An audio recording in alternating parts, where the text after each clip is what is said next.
ছাত্ৰ-ছাত্ৰীসকল তোমালোকক আজিৰ পাঠলৈ স্বাগতম জনাইছোঁ। আজিৰ পাঠত আমি অষ্টম শ্ৰেণীৰ গণিতৰ 13 নং অধ্যায়ত থকা প্ৰত্যক্ষ আৰু ব্যস্ত সমানুপাত আৰু ব্যস্ত সমানুপাত বা প্ৰত্যক্ষ বিচৰণ আৰু পৰোক্ষ বিচৰণ এই সম্পৰ্কে আলোচনা কৰিম।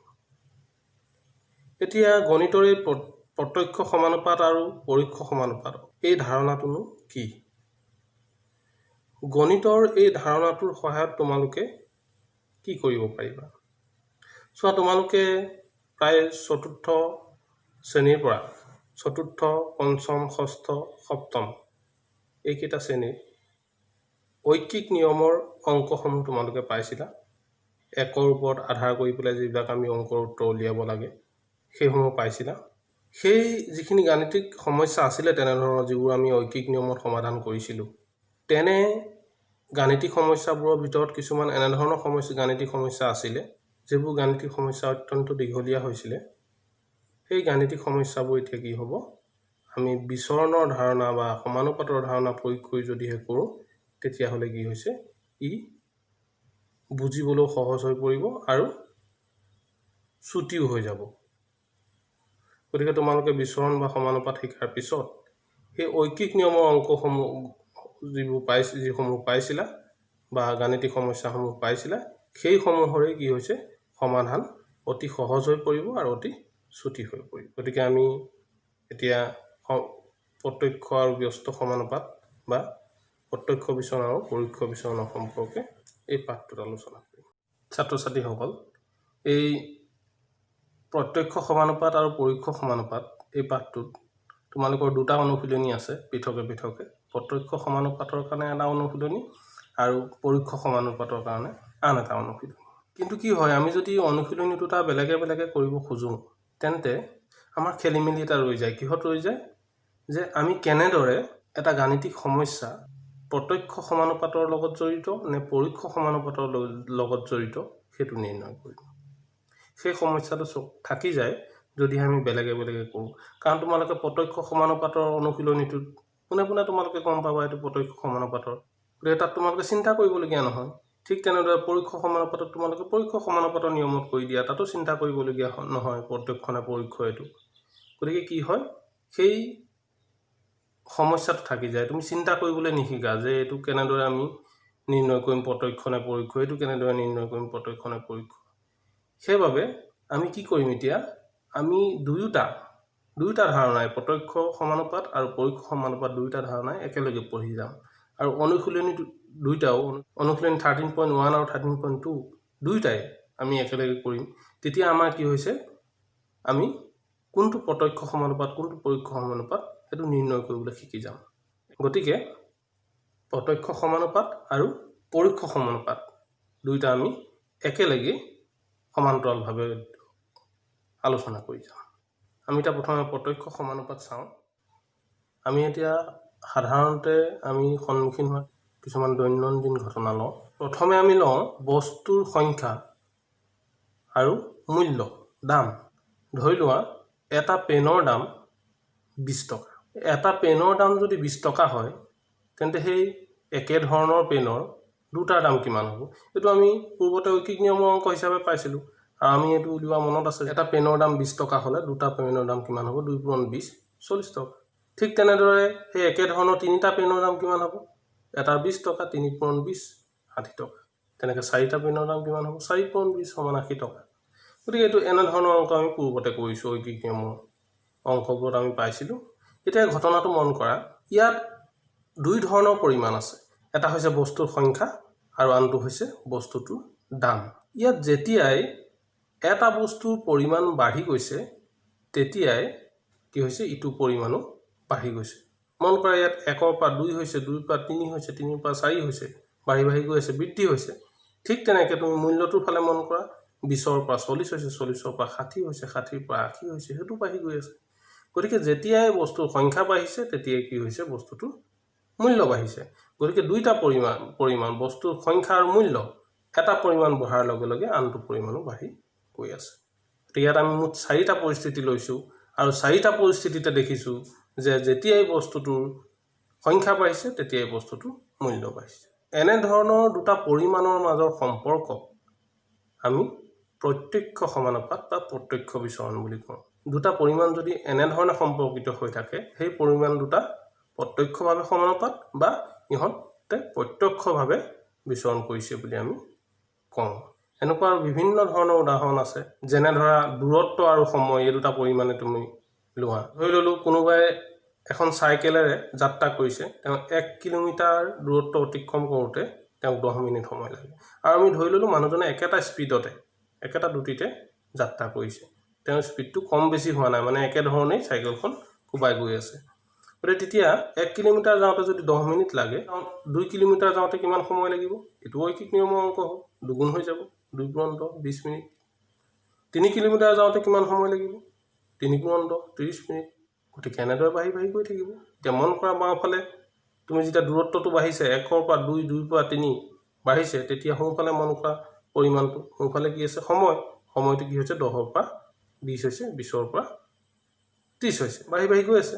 গতিকে এইটো এটা প্ৰত্যক্ষ সমানুপাতিক সম্পৰ্ক বা প্ৰত্যক্ষ বিচৰণৰ সম্পৰ্কৰ এটা উদাহৰণ। ঠিক তেনেধৰণে আমি যদি আৰু এটা উদাহৰণ লওঁ, পাত্ৰ পুৰ কৰোঁতে লগা সময়। ধৰি ল'লোঁ তুমি পাত্ৰ এটা পুৰ কৰিব লাগে, তুমি মটৰ লগাইছা, পানীৰে তুমি পাত্ৰটো পুৰ কৰিব খুজিছা। পাত্ৰটো ধৰি ল'লোঁ যিটো ডাঙৰ পাত্ৰবোৰ থাকে যে আমি যেনে সাধাৰণতে আমি কি হৈছে চিনটেক্স বুলি ক'লে চিনি পাওঁ, তেনেকুৱা ডাঙৰ পাত্ৰ এটা 500 লিটাৰ মানৰ পাত্ৰ এটা ধৰি ল'লোঁ। আমি লক্ষ্য কৰিলোঁ যে 1 মিনিটত আমাৰ মটৰটোৱে 50 লিটাৰ পানী ভৰাব পাৰে, পুৰ কৰিব পাৰে পাত্ৰ এটা। তেতিয়াহ'লে মটৰটোতো স্পীড কম বেছি নহয়, একেটাতে থাকে যদি কাৰেণ্টৰ প্ৰব্লেম নাথাকে। ধৰি ল'লোঁ মটৰটোৱে 1 মিনিটত পুৰ কৰে 50 লিটাৰ, এতিয়া 2 মিনিটত কিমান পুৰ কৰিব? দুগুণ হৈ যাব, 2 × 50 100 লিটাৰ। 3 মিনিটত কিমান হ'ব? 3 × 50 150 লিটাৰ। তেনেদৰে 10 মিনিটত কি হ'ব? 10 × 50 500 লিটাৰ। তাৰমানে 500 লিটাৰ পাত্ৰ যদি হয় তেতিয়াহ'লে 10 মিনিট সময় লাগিব। ইয়াত পৰিমাণ দুটা কি আছে? সময় আৰু ধাৰকত্ব। যেতিয়াই সময়টো বাঢ়ি গৈ আছে, 1ৰ পৰা 2 হৈছে, 2ৰ পৰা গৈ পেলাই 10 হৈছে, বা 2ৰ পৰা 3ও ধৰিব পাৰা, 4ও ধৰিব পাৰা তোমালোকে। তেতিয়া বাঢ়িছে, তেতিয়াই কি হৈছে? ধাৰকত্বৰ পৰিমাণটো বাঢ়িছে। মাওফালে মন কৰা 1 2 10, সোঁফালে মন কৰা 1 হওঁতে 50 আছিলে, 2ত কিমান হৈ গ'ল? 100 হৈ গ'ল, 10ত কিমান হৈ গ'ল? 500 হৈ গ'ল। গতিকে এই সম্পৰ্কটো কি হৈছে? প্ৰত্যক্ষ সমানুপাত বা প্ৰত্যক্ষ বিচৰণৰ এটা উদাহৰণ। তেন্তে আমি কেনেধৰণৰ সম্পৰ্কক প্ৰত্যক্ষ বিচৰণত থকা বা প্ৰত্যক্ষ সমানুপাতত থকা বুলি ক'ম? যিবোৰ সম্পৰ্কত দুটা পৰিমাণ আছে সম্পৰ্কিত হৈ ইটো আনটোৰ লগত, আৰু এটাৰ পৰিমাণ বৃদ্ধি হোৱাৰ লগে লগে আনটোৰ পৰিমাণো বৃদ্ধি হয়, বা এটাৰ পৰিমাণ হ্ৰাস হোৱাৰ লগে লগে আনটোৰ পৰিমাণো হ্ৰাস হয়। আৰু এটা কথা মন কৰিব পাৰা তোমালোকে, আমি যদি ওলোটাকে চাওঁ মূল্য আৰু সংখ্যা, তেতিয়াও আমি একেটাই দেখিম। 20 টকাত যদি এটা পেন পোৱা যায়, তেতিয়াহ'লে 40 টকাত কেইটা পেন পোৱা যাব? 2টা। 60 টকাত কেইটা পেন পোৱা যাব? 3টা। গতিকে ইয়াত মন কৰা 20ৰ পৰা 40 হৈছে, 40ৰ পৰা 60 হৈছে, বাঢ়িছে। ইফালে পেনৰ সংখ্যাটো চোৱা, প্ৰথমতে 1 আছিলে, তাৰপিছত কিমান হ'ল? 2 হ'ল, তাৰপিছত 3 হ'ল, সেইটো বাঢ়ি গৈ আছে। গতিকে এনেদৰে ওলোটাটোও চাব পাৰা তোমালোকে। মুঠৰ ওপৰত যদিহে দুটা পৰিমাণৰ মাজৰ আমি এটা সম্পৰ্ক পাওঁ যিকোনো ঘটনাত, তেতিয়াহ'লে সেই সম্পৰ্কটো যদি এনেধৰণৰ হয়, এটাৰ পৰিমাণ বাঢ়ি গ'লে আনটোৰ পৰিমাণ বাঢ়ে, আৰু এটাৰ পৰিমাণ কমিলে আনটোৰ পৰিমাণ কমে, তেন্তে সেই তেনেধৰণৰ সম্পৰ্ক আমি প্ৰত্যক্ষ সমানুপাত বা প্ৰত্যক্ষ বিচৰণ থকা সম্পৰ্ক বুলি কওঁ। এতিয়া আমি এই 3টা ঘটনাৰ ভিতৰত যিকোনো এটা ঘটনা লৈ তাৰ পৰা কেইবাটাও পৰিস্থিতি লৈ পেলাই টেবুল এখন আমি প্ৰস্তুত কৰি চাওঁ। আমি এতিয়া পোনে পোনে গম পালোৱেই কেতিয়া প্ৰত্যক্ষ বিচৰণ ক'ম, কেতিয়া পৰোক্ষ বিচৰণ ক'ম। কিন্তু প্ৰত্যক্ষ বিচৰণ আৰু পৰোক্ষ বিচৰণ হ'বৰ কাৰণে এটা সম্পৰ্ক আৰু এটা চৰ্ত থাকে। আমি সেইটো চাবৰ কাৰণে টেবুল এখন চাওঁ, প্ৰথমতে তৈয়াৰ কৰোঁ। ধৰি ল'লোঁ যিটো প্ৰথম ঘটনা আমি লৈছিলোঁ সেইটোতে লওঁ, পেন আৰু পেনৰ দাম আৰু পেনৰ সংখ্যা। পৰিমাণটোক তোমালোকে এতিয়া চলক হিচাপে ধৰি ল'ব লাগিব। তুমি সদায় একে ধৰণৰ পৰিমাণ প্ৰত্যেক অংকতে নোপোৱা, একে সমান পৰিমাণ প্ৰত্যেক অংকতে নোপোৱা। গতিকে সকলো ক্ষেত্ৰতে বুজাবৰ কাৰণে কি হৈছে, আমি পৰিমাণ দুটাক চলক হিচাপে ধৰি ল'ম। ইয়াত ঠিক তেনেকৈ আমি যদি প্ৰথম ঘটনাটোত পেনৰ সংখ্যাটো আমি x ধৰি ল'লোঁ আৰু পেনৰ দামটো আমি y ধৰি ল'লোঁ। এনেধৰণৰ আমাৰ যিহেতু 3-4টামান পৰিস্থিতি আমি উল্লেখ কৰিছিলোঁ। প্ৰথম পৰিস্থিতিটোত কি আছিলে? পেনৰ সংখ্যা যদি এটা হয়, তেতিয়াহ'লে পেনৰ মূল্যটো কিমান হয়? 20 টকা, দামটো 20 টকা। সেইটো প্ৰথম পৰিস্থিতি। গতিকে আমি এটা এক্স এটাক ৱাই ধৰিছিলোঁ, গতিকে পেনৰ সংখ্যা প্ৰথম যিটো সংখ্যা ধৰিলোঁ 1, সেইটো x1 হ'ব আৰু এইটো y1 হ'ব, দামটো 20 টকাটো। তেনেকৈ 2 নম্বৰ পৰিস্থিতিটো x2 y2 হ'ব, 3 নম্বৰ পৰিস্থিতিটো x3 y3 হ'ব। তেনেকৈ আমি কি হৈছে ইয়াত নামাকৰণ কৰি যাব পাৰিম চলক হিচাপে। তাৰপিছত কি আছিলে দুটা পেনৰ দাম কিমান পাইছিলোঁ আমি? দুটা পেনৰ দাম 40 টকা, এইটো x2 y2 হৈ গ'ল। তিনিটা পেনৰ দাম কিমান আছিলে? 60 টকা, এইটো x3 y3 হৈ গ'ল। ঠিক তেনেদৰে চাৰিটা পেনৰ দাম কিমান হ'ব? 80 টকা, এইটো x4 y4 হৈ গ'ল। এতিয়া আমিতো এইটো বুজিলোৱেই যে যেতিয়া বাঢ়িলে বাঢ়ে কমিলে কমে, তেতিয়া কি হৈছে সম্পৰ্কটো প্ৰত্যক্ষ সমানুপাত বা প্ৰত্যক্ষ বিচৰণ হয়। এতিয়া মই যে কৈছিলোঁ আৰু এটা চৰ্ত আছে, সেই চৰ্তটো কি? ইয়াত মন কৰা পেনৰ সংখ্যা যেতিয়াই বাঢ়িছে পেনৰ দামো বাঢ়ি গৈ আছে। ইয়াৰ উপৰিও প্ৰথম পৰিস্থিতিটোত পেনৰ সংখ্যা আৰু দামৰ তুমি অনুপাত এটা উলিয়াব পাৰিবা। কিমান হ'ব? x1/y1, তাৰমানে কি 1/20। ঠিক তেনেদৰে দ্বিতীয় পৰিস্থিতিটোত চোৱা x2/y2 কি হ'ব? 2/40। 2/40 আমি মান উলিয়ালে কিমান হ'ব? 1/20 হ'ব। x3/y3 কি হ'ব? 3/60, মানটো উলিওৱা কিমান হ'ব? 1/20। x4/y4 কি হ'ব? 4/80, মান উলিয়ালে কিমান হ'ব? 1/20।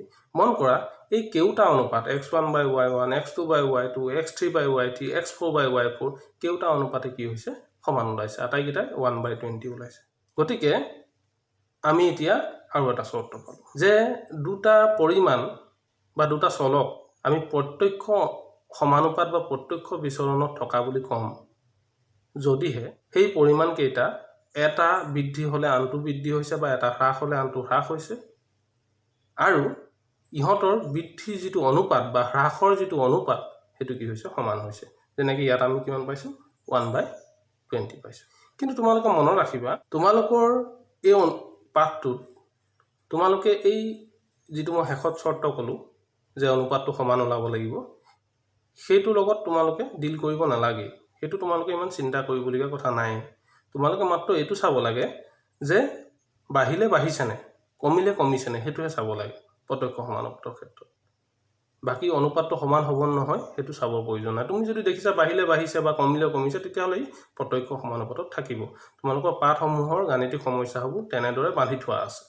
এতিয়া ইয়াৰ পৰা আমি কি এটা সিদ্ধান্তত উপনীত হ'লোঁ যে দুটা চলক যদি প্ৰত্যক্ষ সমানুপাতত থাকে তেতিয়াহ'লে ইহঁতৰ অনুপাত সমান হয়।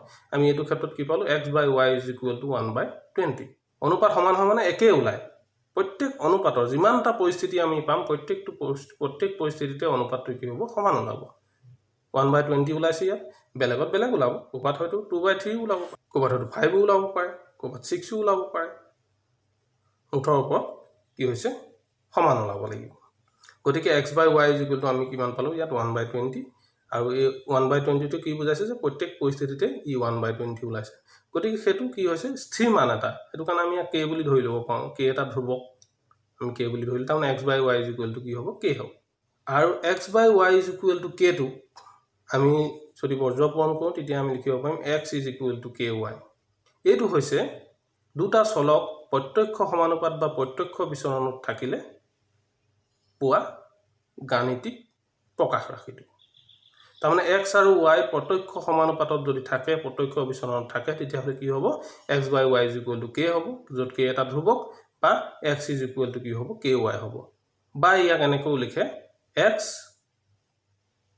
এইটো চিনটোক প্ৰপৰ্চনেল বুলি কয় বা সমানুপাতিক চিন বুলি কয়, y, তাৰমানে x is proportional to y। প্ৰত্যক্ষ হ'লে তাক কি কয়? x is directly proportional to y, বা x y প্ৰত্যক্ষ সমানুপাতিক, বা x y সৈতে প্ৰত্যক্ষভাৱে বিচৰণ কৰিছে।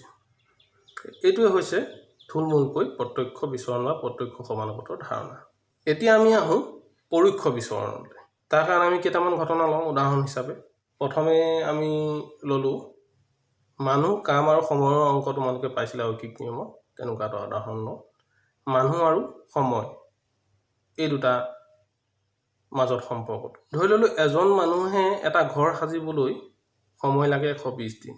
তেন্তে মানুহ যদি আমি আৰু এজন বহাই দিওঁ, মানুহ যদি এতিয়া 2জন হৈ যায়, ঘৰটো যদি সেই একেটা ঘৰে সাজে 2জন মানুহে, তেতিয়াহ'লে কিমান সময় লাগিব? নিশ্চয় তোমালোকে ধৰিব পাৰিছা যে এজনে যিমান সময় লাগিছিলে 2জনে তাতকৈ কম সময় লাগিব। ঐকিক নিয়মত কৰোঁতে ইয়াক আমি কেনেদৰে কৰিছিলোঁ? যিহেতু মানুহৰ সংখ্যা বাঢ়ি আহিলে, ইফালে কিমান দিন লাগিব সেইটো কমি যাব আমি কি কৰিছিলোঁ আমি হৰণ কৰিছিলোঁ দুজন মানুহে কিমান দিনত কৰিব পাৰিব ঘৰটো সাজিব পাৰিব 120 হৰণ 2 60 দিনত ঠিক তেনেদৰে তিনিজন মানুহে ঘৰটো কিমান দিনত সাজিব 120 হৰণ 3 40 দিনত গতিকে এতিয়া তোমালোকে মন কৰা এই ঘটনাটোত আমি তিনিটা পৰিস্থিতি ললোঁ পৰিস্থিতি কেইটাত মন কৰা এজনে 120 দিন আছিলে যেতিয়া মানুহৰ সংখ্যাটো বাঢ়ি গ'ল দুজন হৈ গ'ল তেতিয়া কিমান হ'ল 60 দিন হ'ল দিনটো কমি আহিলে 120 পৰা 60 হ'ল আৰু এফালে কি হ'ল মানুহৰ সংখ্যাটো বাঢ়িলে 1 পৰা 2 হ'ল গতিকে যেতিয়াই মানুহৰ সংখ্যাটো বাঢ়িছে তেতিয়াই কি হৈছে দিনটো কমি আহিছে গতিকে যেতিয়া এটা পৰিমাণ বাঢ়িছে আনটো পৰিমাণ কমিছে ঠিক তেনে দুজনৰ পৰা যেতিয়া তিনিজন হৈ গ'ল তেতিয়া কি হ'ল কিমান দিন লাগিছে 40 দিন গতিকে দুজনত লাগিছিলে 60 দিন মানুহ হৈ গ'ল তিনিজন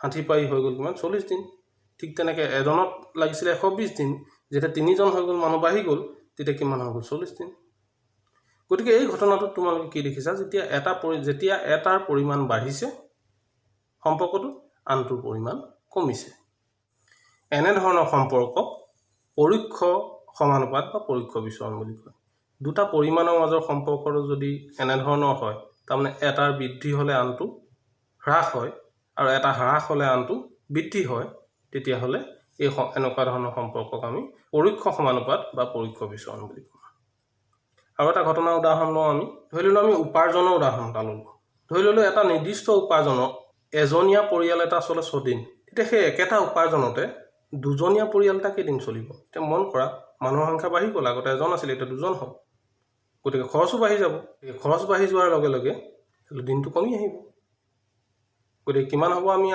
পূৰ্ব ঐকিক নিয়মত কৰিলে 6 হৰণ 2 কেইদিন হ'ল 3 দিন গতিকে এজনীয়া পৰিয়াল এটা 6 দিন চলে সেই উপাৰ্জনটোত আৰু একেটা উপাৰ্জনতে দুজনীয়া পৰিয়াল এটা কেইদিন চলিব 3 দিন ঠিক তেনেদৰে তিনিজনীয়া পৰিয়াল এটা কিমান দিন চলিব কেইদিন হ'ল 2 দিন ইয়াতো মন কৰা তোমালোকে যেতিয়াই এটাৰ পৰিমাণ বাঢ়িছে এটা কমিছে মানুহ এজন আছিলে 6 দিন আছিলে মানুহ দুজন হৈ গ'ল 3 দিন হৈ গ'ল গতিকে মানুহৰ সংখ্যা বঢ়াৰ লগে লগে কি হৈছে কেইদিন চলিব সেইটো কমি গৈছে আকৌ যেতিয়া তিনিজন মানুহ হৈ গৈছে আৰু কমিছে তেতিয়া 2 দিন হৈ গৈছে গতিকে এই সম্পৰ্কটো কি হ'ব পৰোক্ষ সমানুপাতত আছে বা পৰোক্ষ বিচৰণত আছে এতিয়া আমি প্ৰত্যক্ষ সমানুপাতত কৰাৰ দৰে আমি পৰোক্ষ সমানুপাততো টেবুল এখন প্ৰস্তুত কৰি চাওঁ আমি প্ৰথম উদাহৰণটোকে ল'লোঁ য'ত ঘৰ সজাৰ কথা আছিলে মানুহৰ সংখ্যাটো x ধৰি ল'লোঁ ঘৰটো সাজি সম্পূৰ্ণ কৰিবলৈ লগা সময়টোক আমি y বুলি ধৰি ল'লোঁ y নিৰ্দেশ কৰিলোঁ তেতিয়া প্ৰত্যেক পৰিস্থিতিতে কি হ'ব প্ৰথম পৰিস্থিতিটো x1 y1 তাৰ পিছৰ পৰিস্থিতিটো x2 y2 তাৰ পিছৰ পৰিস্থিতিটো x3 y3 এনেকৈ গৈ থাকিব প্ৰথম পৰিস্থিতিটো কি আছিলে যে এজন মানুহে ঘৰটো কেইদিনত হাতে 120 দিনত গতিকে 1টো হৈ গ'ল x1 আৰু 120টো কিমান হৈ গ'ল y1 মানুহৰ সংখ্যা দুজন হৈ যাওঁতে কিমান আছিলে 60 গতিকে 2 আৰু 60 হ'ল 2টো হৈ গ'ল x2 60 হৈ গ'ল y2 তিনিজনত কিমান আছিলে 40 দিন গতিকে x3 হৈ গ'ল 3 আৰু y3 হৈ গ'ল 40 চাৰিজনত কিমান আছিলে চাৰিজনত আছিল 30 দিন গতিকে x4 হৈ গ'ল 4 আৰু y4 হৈ গ'ল 30 এতিয়া এই তালিকাখনত মন কৰা আমি যদি x আৰু y পূৰণ কৰোঁ x1 প্ৰথমে আছে x1 y1 পূৰণ কৰিলে কিমান হ'ব 1 পূৰণ 120 120 হ'ব আকৌ x2 y2 যদি পূৰণ কৰোঁ x2 y2 কিমান হ'ব 2 পূৰণ 60 120 x3 y3 পূৰণ কৰিলে একেদৰে কিমান হ'ব 3 পূৰণ 40 120 x4 y4 পূৰণ কৰিলে কিমান হ'ব 4 পূৰণ 30 120 গতিকে আমি পূৰ্বৰ প্ৰত্যক্ষ সমানুপাতত x1 by y1 x2 by y2 x3 by y3 x4 by y4 এই অনুপাতবোৰ আমি সমান পাইছিলোঁ ইয়াত আমি কি পাম যি দুটা চলক লৈছিলোঁ x আৰু y সিহঁতৰ পূৰণফল কি হৈছে সমান পাম x1 y into y1 কিমান ওলাইছিলে 120 x2 into y2 কিমান ওলাইছে 120 x3 into y3 120 তেনেকৈ ওলাইছে চলক দুটাৰ পূৰণফল x আৰু y পূৰণফল কি হ'ব x into y is equal to কিমান ওলাইছে আমাৰ 120 গতিকে যিকোনো ঘটনাৰ ক্ষেত্ৰত এইটো হ'ব যদিহে পৰোক্ষ সমানুপাতত থাকে বা আছে বুলি আমি ক'বলগীয়া হয় তেতিয়াহ'লে কি হয় ইহঁতৰ চলক দুটাৰ বা পৰিমাণ দুটাৰ প্ৰত্যেক পৰিস্থিতিতে কি হৈছে পূৰণফলটো সমান হ'ব xy is equal to যেনেকৈ 20 ওলাইছে 120 ওলাইছে আমাৰ ইয়াত 120 তেনেদৰে ক'ৰবাত 10 ওলাব ক'ৰবাত 15 ওলাব ক'ৰবাত 1000 ওলাব পাৰে ক'ৰবাত 2500 ওলাব পাৰে যিকোনো ওলাব পাৰে খালি সমান ওলাব লাগিব প্ৰত্যেক পৰিস্থিতিতে গতিকে আমি 120 কি হৈছে এটা স্থিৰ মান এটোক আমি k বুলি ধৰি ললো xy = k ইয়াৰ পৰা আমি গাণিতিক প্ৰকাশ ৰাখিটো পাম পৰোক্ষ বিচৰণ বা পৰোক্ষ সমানুপাত xy = k এটো আমি লিখিব পাৰিম x = k * 1/y k এটা সমানুপাতিক ধ্ৰুৱক তো x = k * 1/y টোক আমি লিখিব পাৰো x is proportional to 1/y ইয়াক পঢ়োতে পঢ়ে x is inversely proportional to y x y পৰোক্ষ সমানুপাতিক বা x এ y সৈতে পৰোক্ষভাৱে বিচৰণ কৰে মই ভাবিছো তোমালোকৰ প্ৰত্যক্ষ বিচৰণ আৰু পৰোক্ষ বিচৰণ এই দুইটাৰ ধাৰণা সম্পূৰ্ণ হৈছে এটা তোমালোকে কি কৰিব লাগিব যেতিয়া তোমালোকে অনুশীলনী 1 আৰু অনুশীলনী 2 প্ৰশ্ন পৰীক্ষাত তোমালোকৰ আহিব বা তোমালোকে তেনে ধৰণৰ গাণিতিক সমস্যাবোৰ সমাধান কৰিব খুজিবা অষ্টম শ্ৰেণীত হওক নৱম শ্ৰেণীত হওক দশম শ্ৰেণীত হওক বা কি কয় যিবিলাক প্ৰতিযোগিতামূলক পৰীক্ষা থাকে সেইবোৰতো এইবোৰ আহে ভৱিষ্যতে তোমালোকে যেতিয়া প্ৰতিযোগিতামূলক পৰীক্ষা দিবা গতিকে সেইবোৰতো কি হৈছে তোমালোকে এনে ধৰণৰ প্ৰশ্ন যেতিয়া পাবা পুনে পুনে তোমালোকৰ মনলৈ আহিব লাগিব যে এইটো বিচৰণৰ অংক বা এইটো সমানুপাতৰ অংক আৰু তাৰ পিছতে তুমি তাৰ পৰা বাছনি কৰি উলিয়াব পাৰিব লাগিব যে এইটো প্ৰত্যক্ষ সমানুপাতৰ অংক নে পৰোক্ষ সমানুপাতৰ অংক আৰু কেনেদৰে বাছনি কৰিবা যদিহে পৰিমাণ দুটা এটা বাঢ়োতে আনটো বাঢ়িছে এটা কমোতে আনটো কমিছে তেতিয়ালে ই প্ৰত্যক্ষ সমানুপাতত থাকিব আৰু যদিহে এটা বাঢ়িলে আনটো কমিছে আৰু এটা কমিলে আনটো বাঢ়িছে তেতিয়া ই পৰোক্ষ সমানুপাতত বা পৰোক্ষ বিচৰণত থাকিব একেবাৰে সাধাৰণ কথা গতিকে তেনেদৰে চাই লোৱাৰ পিছত সাধাৰণতে তোমাক দুটা পৰিস্থিতি দিয়া থাকিব তে সেই পৰিস্থিতি দুটা তোমালোকে কি হৈছে সম্পৰ্কিত কৰিব লাগিব বিচৰণৰ নিয়ম মতে সমানুপাতৰ নিয়ম মতে যদি প্ৰত্যক্ষ সমানুপাতত আছে কি হৈছে প্ৰথম পৰিস্থিতিটোৰ যেটো অনুপাত হ'ব সেইটো দ্বিতীয় পৰিস্থিতিটোৰ কি হৈছে অনুপাতৰ লগত সমান হ'ব ঠিক তেনেদৰে পৰোক্ষ সমানুপাতত যদি থাকে তেতিয়া তোমালোকে কি মন কৰিব লাগিব যে যেটোটা পৰিমাণ দিয়া আছে প্ৰথম পৰিস্থিতিটোৰ পৰিমাণ দুটাৰ পূৰণফল পিছৰ পৰিস্থিতিটোৰ পৰিমাণ দুটাৰ পূৰণফলৰ কি হ'ব সমান হ'ব তা সূত্ৰ দুটা মূলত কি হ'ল যেহেতু আমি ইয়াত দুটা পৰিস্থিতিৰ কথা ভাবিছো গতিকে 1 আৰু 2 আহিব x1 y1 x2 y2 দুটা পৰিস্থিতি গতিকে আমাৰ কাৰণে সমূহ সূত্ৰটো কি হৈ গ'ল এতিয়া প্ৰত্যক্ষ আৰু পৰোক্ষৰ কাৰণে প্ৰত্যক্ষ সমানুপাতৰ কাৰণে যেহেতু অনুপাত সমান হ'ব লাগে দুটা পৰিস্থিতিত গতিকে x1/y1 = x2/y2 পৰোক্ষ হলে কি লিখিম আমি x1 * y1 = x2 * y2 এই কথাখিনি জানিলে তোমালোকে প্ৰত্যক্ষ সমানুপাত আৰু পৰোক্ষ সমানুপাত বা প্ৰত্যক্ষ বিচৰণ আৰু পৰোক্ষ বিচৰণত থকা যিকোনো গাণিতিক সমস্যা সমাধান কৰিব পাৰিবা আমি এটা দুটা উদাহৰণ লওঁ প্ৰথমে এটা প্ৰশ্ন ললো প্ৰশ্নটো কি আছে চোৱা যি উপাৰ্জনেৰে ছজনীয়া পৰিয়াল এটা 42 দিন চলিব পাৰে পৰিয়ালটোত এজন সদস্য বাঢ়িলে সেই উপাৰ্জনেৰে কিমান দিন চলিব এতিয়া তুমি কি চাব লাগিব এতিয়া পৰিমাণ দুটাৰ মাজৰ সম্পৰ্ক চাব লাগিব এটা আছে পৰিয়ালৰ সদস্য সংখ্যা আনটো আছে কিমান দিন চলিব সেই উপাৰ্জনে কৰিব আমি এটা কথাটো গম পালো যে এটো আমি 5 6 7 8 যিবিলাক ঐকিক নিয়মৰ অংক পাইছিলো তেনেকুৱা ধৰণৰ এটা অংকই হয় গতিকে আমি ঐকিক নিয়মত নকৰি বিচৰণত কৰিম এতিয়া ধৰি ললো ধৰা হ'ল পৰিয়ালটোৰ সদস্যৰ সংখ্যা x আৰু পৰিয়ালটো চলা দিনৰ সংখ্যা y এতিয়া মন কৰা এই পৰিমাণ দুটা বা চলক দুটা কেনে ধৰণৰে সম্পৰ্কিত হৈ আছে আমি এই ক্ষেত্ৰত গণিত বুলি কোনো কথা নহয় আমি যেটো আমাৰ যিখিনি সাধাৰণ জ্ঞান বিভিন্ন ঘটনাৰ ক্ষেত্ৰত সাধাৰণ জ্ঞানটো প্ৰয়োগ কৰিলে হ'ল উপাৰ্জন এটাই দুইটা ক্ষেত্ৰতে দুইটা পৰিস্থিতিতে একেটা উপাৰ্জন পৰিস্থিতি দুটা কি ছজনীয়া যদি পৰিয়ালৰ সদস্য যদি ছজন হয় তেতিয়াহলে 42 দিন যায় এতিয়া যদি এজন বাঢ়ি যায় ছজনৰ এজন বাঢ়িলে কিমান হ'ব 7জন বাঢ়ি গলে কেদিন যাব উপাৰ্জন একেটাই হয় গতিকে তোমালোকে একদম সাধাৰণ ভাবে চিন্তা কৰিলে উত্তৰটো ওলাই আছে যে ছজন যদি সদস্য হয় তেতিয়াহলে 42 দিন যায় তেতিয়াহলে 7জন হৈ গলে কি হ'ব তাতকে কম দিন যাব গতিকে যেতিয়াই ছজন গৈ 7জন হৈছে তেতিয়াহলে দিনৰ সংখ্যাটো কি হৈছে কমি আহিছে গতিকে এটো পৰোক্ষ বিচৰণত আছে প্ৰথমে তোমালোকে তালিকাখন প্ৰস্তুত কৰি লোৱা আমি গম পালো এটো পৰোক্ষ বিচৰণত আছে বুলি গতিকে প্ৰত্যেক অংকতে এনেদৰে তালিকা প্ৰস্তুত কৰিলে তোমালোকৰ সহজ হ'ব বা বুজিবলৈ সহজ হ'ব কৰিবলৈ সহজ হ'ব তালিকাখন প্ৰস্তুত কৰিলে আমি কি ধৰিছিলো সদস্যৰ সংখ্যা ধৰিছিলো x আৰু কিমান দিন চলিছে এটো কিমান কি ধৰিছিলো y হয়নে তাহলে প্ৰথম পৰিস্থিতিটো কি আছে ছজন হলে 42 দিন গতিকে আমি মানুহৰ সংখ্যাটো যেটো x ধৰিছো তে 6 টো কিমান হ'ব x1 আৰু 42 টো কিমান হ'ব y1 তাৰ পিছত ইফালে কি আছে দ্বিতীয় পৰিস্থিতিটো এজন বাঢ়ি গল কৈছে 6 + 1 7 সেইটো কিমান হ'ব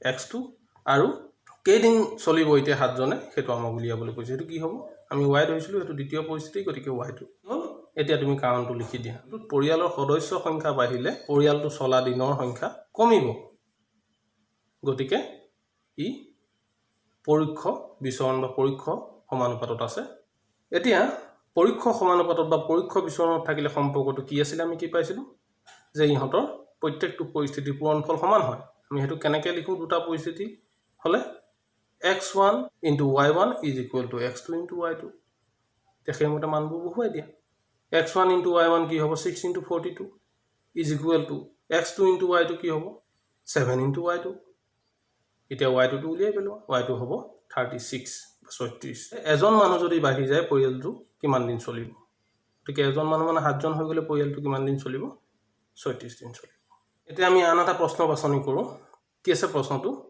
এটা লঘু পানীয় ফেক্টৰী মেচিনে 6 ঘণ্টাত 840টা বটল পুৰ কৰিব পাৰে ই 5 ঘণ্টাত কিমানটা বটল পুৰ কৰিব এতিয়া পুনৰ তোমালোকে ইয়াত পৰিমাণ দুটা চোৱা কি কি আছে তোমাৰ ইয়াত দুটা বস্তু আছে এটা আছে সময় কিমান সময় লাগিব বটল পুৰ কৰোতে আৰু এটা হৈছে বটলৰ সংখ্যা কেইটা বটল পুৰ কৰিব দুইটা ধৰি লোৱা ধৰা হল মেচিনটোৱে বটল পুৰ কৰোতে লগা সময় x আৰু পুৰ কৰা বটলৰ সংখ্যা y এতিয়া আমি চাওঁ প্ৰত্যক্ষ সমানুপাতত আছে নে পৰোক্ষ সমানুপাতত আছে ই 6 ঘণ্টাত 840টা পুৰ কৰে আমাক সুধিছে 5 ঘণ্টাত কিমানটা পুৰ কৰে এতিয়া একেটা মেচিনে 6 ঘণ্টাত যিমানটা পুৰ কৰিব 5 ঘণ্টাত কি হ'ব তাতকৈ কম হ'ব 6 ঘণ্টাত হৈছে 840 5 ঘণ্টা যেতিয়া সময়টো হৈ যাব কি হৈছে বটলৰ সংখ্যাটো কমি আহিব গতিকে যেতিয়া সময়টো 6 পৰা 5 হৈছে বটলৰ সংখ্যাটো 840 ৰ পৰা কমিব আমি হেতু কম পাইছো গতিকে এটো কি হৈছে কমিলে কমিছে গতিকে বাঢ়িলে যদি বাঢ়ে এটা পৰিমাণ বাঢ়িলে আনটো বাঢ়ে এটা পৰিমাণ কমিলে যদি আনটো কমে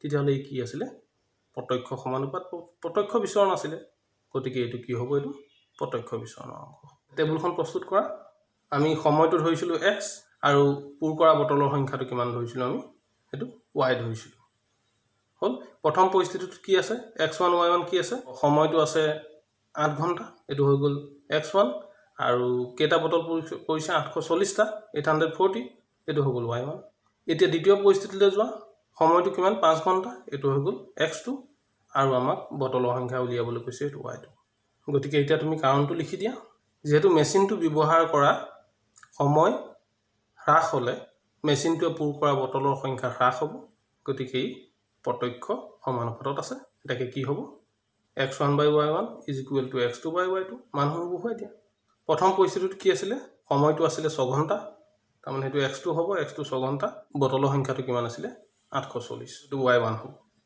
x1 টো হ'ব 6 y1 টো হ'ব 840 কি পালা তোমালোকে যে তোমালোকে বৰ্জপন যেতিয়া কৰি দিবা তেতিয়া 6y2 = 840 * 5 পাবা গতিকে ক্যালকুলেশনটো কৰি দিলে উত্তৰটো কিমান ওলাব y2 = 700 700 কি আছিল 5 ঘণ্টাত কেটা বটল পুৰ হ'ব হেতু গতিকে 5 ঘণ্টাত মেচিনটোৱে 700টা বটল পুৰ কৰিব এতিয়া মই প্ৰত্যক্ষ আৰু পৰোক্ষ সমানুপাতৰ লগত সম্পৰ্কিত যেটা গাণিতিক সমস্যা তোমালোকক সমাধান কৰি দেখুৱালো এনে ধৰণে তোমালোকে যিকোনো গাণিতিক সমস্যা সমাধান কৰিব পাৰিবা এতিয়া মই এইখিনিতে তোমালোকক কৈ থওঁ পৰোক্ষ সমানুপাতৰ অংক আমি ইয়াত সমাধান কৰিলো হেতু অনুশীলনী 13.2 আছে তোমালোকে চাবা আৰু যেটো প্ৰত্যক্ষ কৰিলো হেতু 13.1 আছে পাঠটো গুৰুত্ব সহকাৰে চোৱাৰ বাবে তোমালোকলৈ ধন্যবাদ জনাইছো আৰু আজিৰ পাঠ ইমানতে সামৰণি মাৰিছো